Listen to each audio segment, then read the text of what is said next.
Online class में कक्षा 10वीं के राष्ट्रभाषा रखने वाले सभी छात्र छात्राओं को हार्दिक स्वागत और अभिनंदन। बच्चों, आज हम हमारे हिंदी विषय के जो व्याकरण विभाग है इसमें जो विराम चिन्ह एक प्रसंग है, आज इसके ऊपर हम अध्ययन करेंगे। हम यहाँ कुछ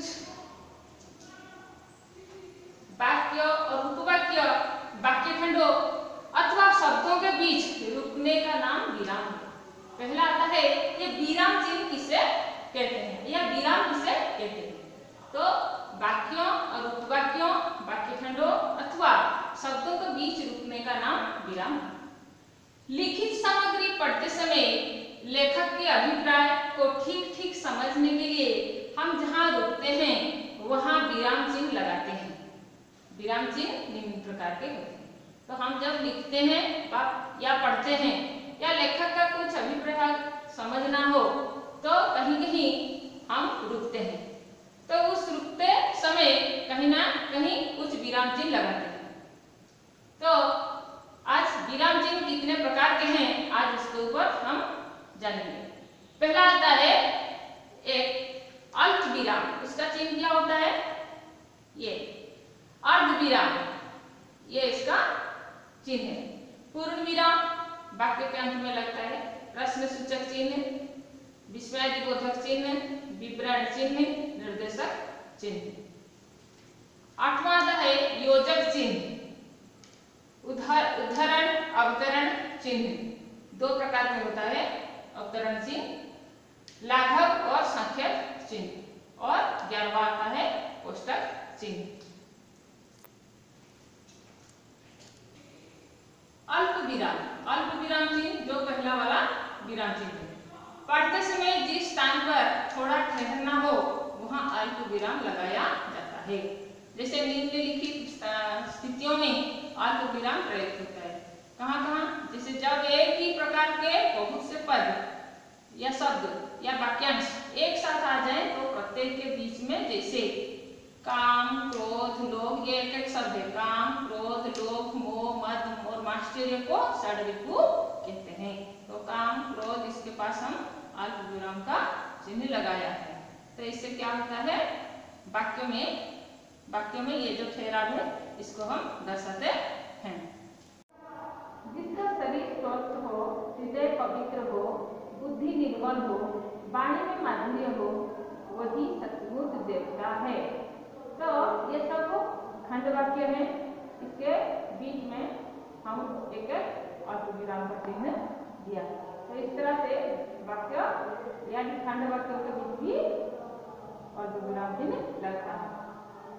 दूसरा है कथन में बल देने के लिए पदों की पुनरावृत्ति करते समय हाँ हाँ आप पुस्तक ले सकते हो। हाँ हाँ, ये जो हम कथन में जब बल देते हैं तो पुस्तक ले सकते हैं, इस कथन पर बल देने के लिए हम हाँ हाँ जो कहा है तो इसमें इस तरह से अल्प विराम चिन्ह भी लगाते हैं।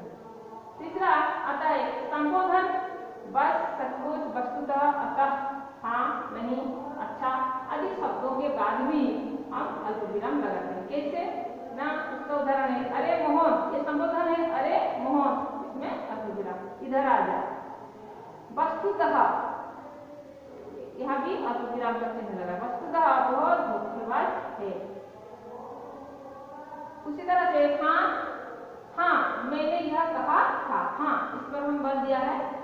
ये भी जब हम संबोधन करते हैं या इस तरह के शब्द कहते हैं वस्तुतः, अतः, इस शब्द के बाद इस तरह से विराम से अल्प विराम से लगता है। चौथा नंबर पर, किंतु, परंतु, क्योंकि, इसलिए, नहीं तो, फिर आदि अवयव के पहले भी हम क्या करते हैं ना? विराम चिन्ह लगाते हैं। कैसे? इसका उदाहरण देखिए, सच बोलो नहीं तो दंड मिलेगा। नहीं तो यहाँ क्या है? नहीं तो है अव्ययपद, उसके पहले क्या है? सच बोलो, इसमें लगा है विराम चिन्ह। मैं आ नहीं सका क्योंकि मैं बीमार था। तो यहाँ आ नहीं सका क्योंकि है अव्ययपद, उसके पूर्व लगा आ नहीं सका, इसमें थोड़ा सा हम अल्प विराम चिन्ह लगा है। थोड़ा सा रुक गए, अब मैं आ नहीं सका क्योंकि मैं बीमार था, थोड़ा सा रुक गए इसलिए यहाँ अल्प विराम लगा। पांचवा नंबर, उदाहरण के पूर्व जब किसी के बात को हम उद्धार करके ज्यों के त्यों बोलते हैं उस समय उदाहरण चिन्ह लगता है। और उसने कहा, यहाँ अल्प विराम का चिन्ह लगा और उद्धृति व उदाहरण का चिन्ह लगा। मैं आज नहीं खेलूंगा, उद्धृति व उदाहरण चिन्ह खत्म। किसी पत्र में अभिवादन अभिनिवेदन करने के बाद सम्मानास्पद, जैसे हम बाद भी लगाते हैं, कैसे, जैसे सम्मानास्पद पिताजी, तो यहाँ पत्र में अभिवादन पिताजी को जब हम लिखे पत्र तो सम्मानास्पद पिताजी, यहाँ अल्प विराम। इस तरह से अभिनिवेदन करने के लिए जब हम कोई दरखास्त वगैरह लिखते हैं तब अंत में भवदीय, भवदीय शब्द के पास भी हम इस तरह से लगाते हैं विराम, अल्प विराम चिन्ह। एक ही पंक्ति में नाम और पता लिखते समय, जैसे माध्यमिक शिक्षा परिषद उड़ीसा कटक, तो यहाँ हम थोड़ा सा अल्प विराम चिन्ह दिया है क्योंकि इसका माध्यमिक शिक्षा परिषद ये एक संस्था है, उड़ीसा एक राज्य है, कटक एक स्थान है, तो इसको अलग अलग रूप में दिखाने के लिए यहाँ हम अल्प विराम चिन्ह लगाया है। अब देखिए आठवां, वाक्य में शब्द युग्मों को अलग अलग दिखाने के लिए जैसे कैसे सुख दुख, यश अपयश, जन्म मृत्यु सब विधि के अधीन है। तो ये सब सुख दुख, यश अपयश, जन्म मृत्यु ये विधि के विधान है, ये एक एक वाक्यांश है, इसलिए इसको बीच में हमने अल्प विराम का चिन्ह लगाया। अब दूसरा आता है अर्ध विराम चिन्ह, इसका ये चिन्ह है। तो अर्ध विराम चिन्ह हम कैसे प्रयोग होता है, जहां अल्प विराम की अपेक्षा कुछ अधिक समय तक रुकना पड़ता है वहां इसका प्रयोग होता है। तो अल्प विराम थोड़ा सा रुकते हैं तो अल्प विराम लगता है, जहां अल्प विराम की अपेक्षा कुछ अधिक समय लगता है वहां क्या लगता है, अर्ध विराम चिन्ह लगता है। तो कहाँ कहाँ यह प्रयोग होता है, जैसे मिश्र तथा संयुक्त वाक्यों के उपवाक्यों में विरोधात्मक कथन प्रकट करते समय, विरोधात्मक कथन, देश का विकास तो हुआ पर बेरोजगारी आज एक चुनौती बन गई है, एक विरोधात्मक बात है, इसलिए यहाँ देश का विकास तो हुआ कुछ समय रुक गए इसलिए अर्ध विराम लगा, पर बेरोजगारी आज एक चुनौती बन गई है। दूसरा है, जो तुमसे नफरत करता है तुम उससे प्यार करो, तो यह भी एक विरोधात्मक बात है। तो नफरत और प्यार, तुमसे नफरत करते हैं तुम उससे प्यार करो, यहाँ भी अर्ध विराम का चिन्ह लगा। दूसरा जो होता है, किस नियम के उल्लेख के बाद आने वाले उदाहरण सूचक जैसे शब्द के पूर्व, जैसे शब्द के पूर्व जैसे वचन के दो भेद होते हैं, ये एक नियम के बारे में, वचन के बारे में कुछ नियम हमने बता दिया है, जैसे एक वचन बहुवचन, यहाँ अर्ध विराम चिन्ह लगा।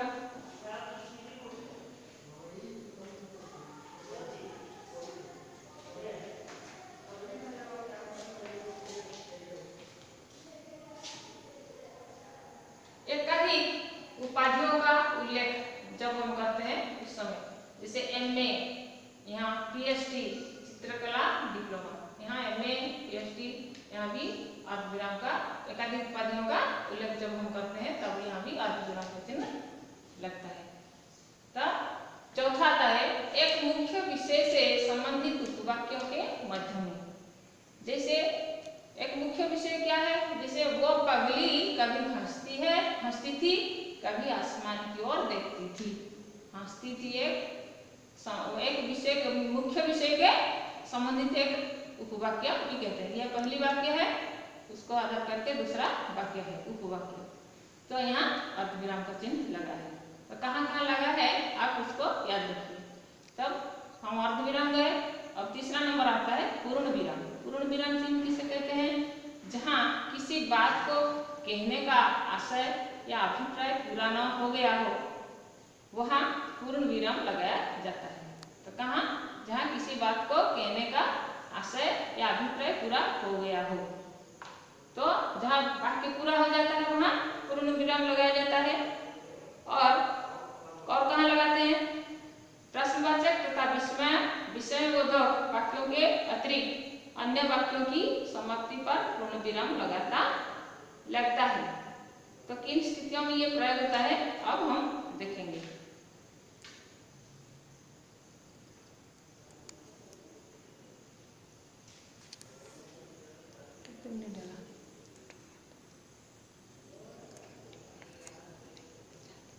बच्चों, पूर्ण विराम के कुछ उदाहरण हम पुस्तक में हैं। जैसे एक में वाक्य के पूर्ण होने पर तुलसीदास ने रामचरितमानस लिखा है, इसमें वाक्य समाप्ति हो गई और यहाँ पूर्ण विराम का चिन्ह लगा।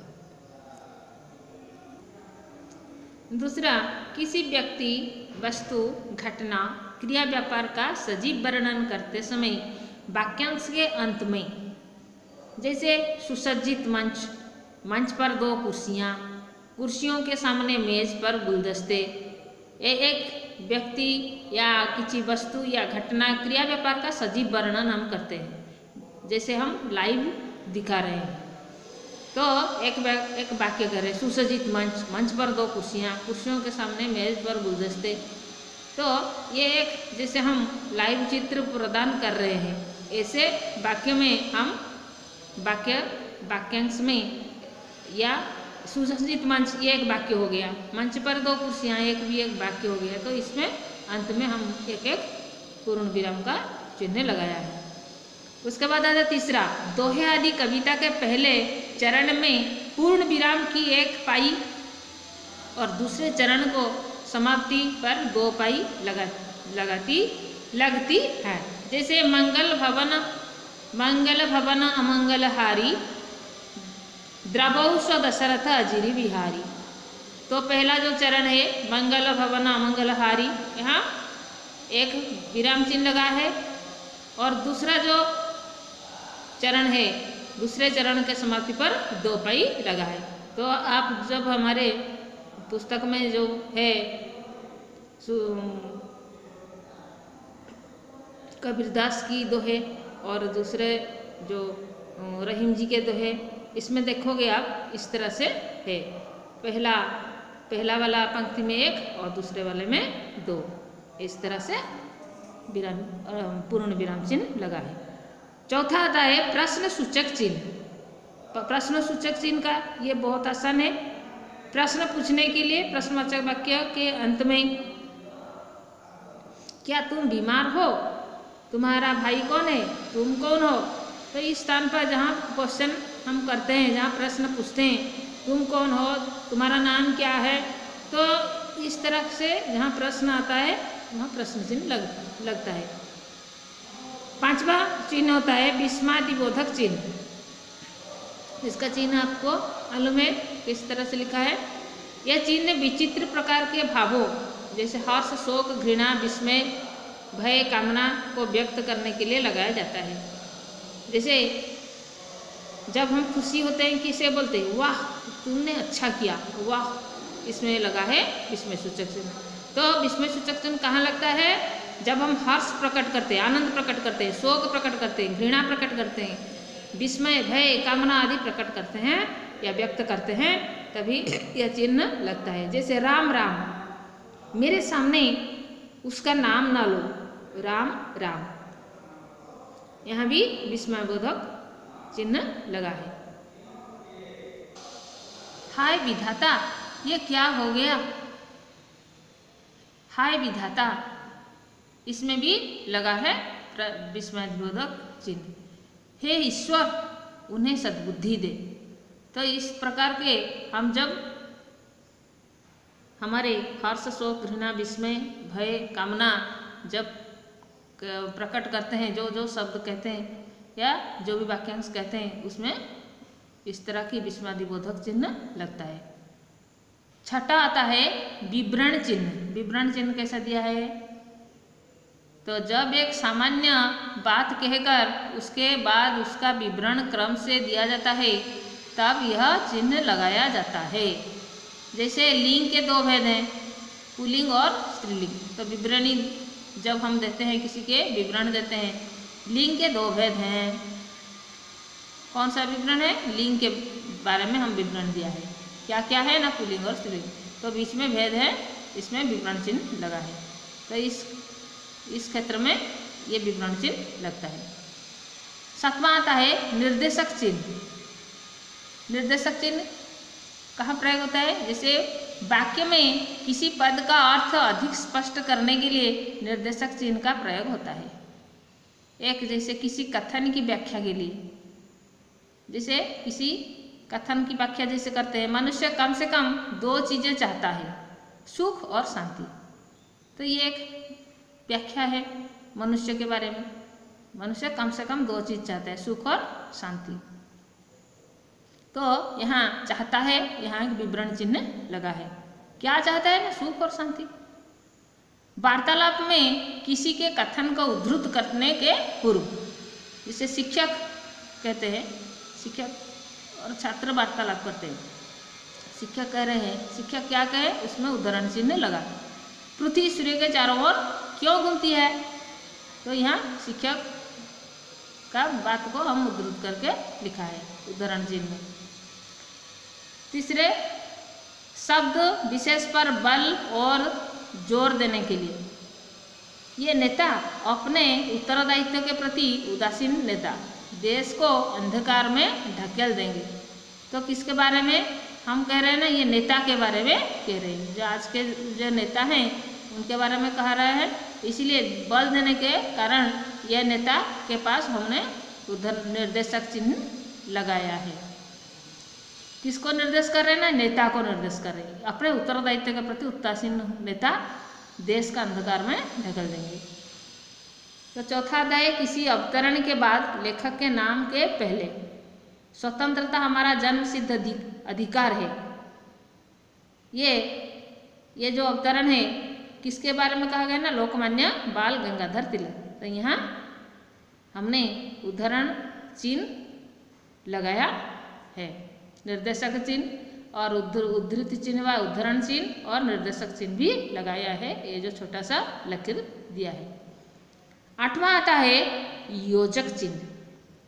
योजक चिन्ह थोड़ा सा हम रेखा खींचते हैं। जैसे ये निम्नलिखित स्थितियों में इसका प्रयोग होता है।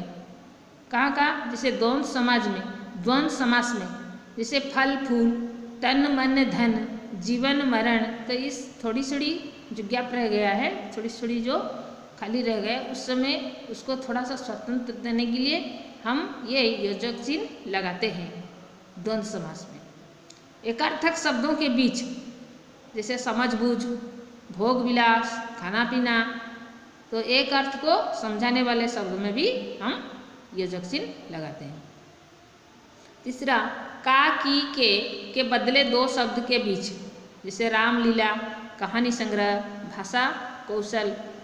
तो भाषा के कौशल, राम की लीला, राम का लीला, राम की लीला ऐसा नहीं कहकर हमने इसमें योजक चिन्ह लगा दिया है। रामलीला, कहानी संग्रह, तो लगते समय इस योजक चिन्ह का व्यवहार हमने किया जाता है। चौथा आता है शब्दों की द्विरुक्ति में, यानी दो शब्द को, एक शब्द को बार बार कहने, जैसे घर घर, चलते चलते, कभी कभी, धीरे धीरे। ये हम द्विरुक्ति का मतलब है दो बार कहने से। तो इस तरह से योजक चिन्ह लगते हैं, घर घर, चलते चलते, कभी कभी, ऐसे।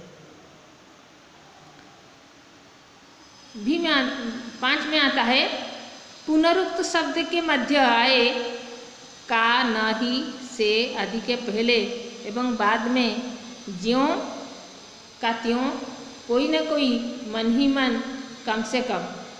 ये पुनरुक्त शब्द के मध्य में जो का, न ही, से आदि के पहले एवं बाद में, ऐसे ज्यों का त्यों, कोई ना कोई, मन ही मन, कम से कम। तो इसमें योजक चिन्ह कैसे लगा है आप देख रहे हो, इसको याद रखो। नवा आता है उद्धरण यानी अवतरण चिन्ह। इसके दो रूप होते हैं। एकल और युगल। निम्नलिखित स्थितियों में इनका प्रयोग किया जाता है। किसी व्यक्ति का उपनाम या पुस्तक का नाम एकल उद्धरण चिन्ह के भीतर लिखा जाता है। जैसे सूर्यकांत त्रिपाठी निराला। निराला कैसे, ये एकल शब्द है, इसलिए इसको इस तरह से पहला वाला जो उद्धरण चिन्ह हमने लगाते हैं। तुलसीदास खंडकाव्य लिखा है, यहाँ भी उस एकल की अवतरण चिन्ह या उद्धरण चिन्ह हमने देखने को यहाँ मिलता है हमें। तीसरा आता है, किसी व्यक्ति का कथन ज्यों का त्यों उद्धृत करने के लिए युगल उद्धरण चिन्ह का प्रयोग किया जाता है। कब किया जाता है युगल उद्धरण चिन्ह? गांधी जी ने कहा था, गांधी जी का पूरा उक्ति को हमने यहाँ उद्धृत करके लिख दिया, यहाँ युगल उद्धरण चिन्ह लगा है। जैसे गांधी जी ने कहा था, इसमें अल्प विराम, और करो या मरो, इसमें उद्धरण चिन्ह लगा है। 10वां आता है लाघव या संक्षेप चिन्ह। जब संक्षेप करने के विचार से पूरा नाम या शब्द न लिखना हो तो उसका प्रतीक रूप आदि वर्णों का प्रयोग करके प्रत्येक के बाद इस चिन्ह का प्रयोग किया जाता है। जैसे मास्टर ऑफ आर्ट्स के लिए MA लिखते हैं, तो उसका जो फुल फॉर्म है MA, मास्टर ऑफ आर्ट्स, इसको हम संक्षेप में लिखते हैं MA। तो उसमें जो बिंदी दिया है नीचे वाले, इसको हम लाघव या संक्षेप चिन्ह कहते हैं। बोर्ड ऑफ सेकेंडरी एजुकेशन के लिए BSE, तो इस तरह से हम इसको संक्षेप करके संक्षेप चिन्ह लगाया है। 11वां आता है कोष्टक चिन्ह। उक्त सभी प्रकार के कोष्टक चिन्हों का प्रयोग सामान्यतः गणित में होता है। भाषा में इनका विशेष व्यवहार है। विकल्प या अर्थ को सूचित करने के लिए, जैसे मारुतनंदन हनुमान, तो यह बीच में जब हम मारुतनंदन, इसको थोड़ा सा स्पष्ट करने के लिए बीच में हमने हनुमान लिखा है। मारुतनंदन कौन है ना, हनुमान, तो इसमें हम कोष्टक चिन्ह लगाया। राम का अनन्य भक्त थे।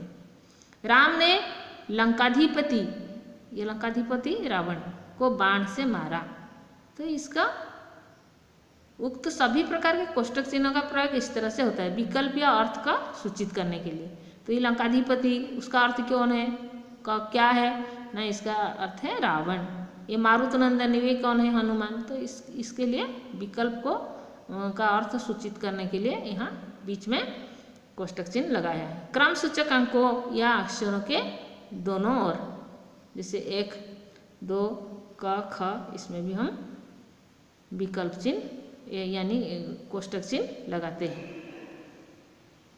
तो बच्चों, ये जो आज हम इन सब विराम चिन्हों के बारे में अध्ययन किया, आप उसको ध्यान रखिएगा और इसका जो अभ्यास कार्य है आप उसको अपने कॉपी में करें, क्योंकि यहीं से प्रश्न आएगा, क्योंकि विराम चिन्ह के ऊपर जरूर प्रश्न आएगा, कोर्स में भी है। इसको ध्यानपूर्वक पढ़ें और उसका उत्तर भी अपने कॉपी में। आज के लिए इतना ही, धन्यवाद।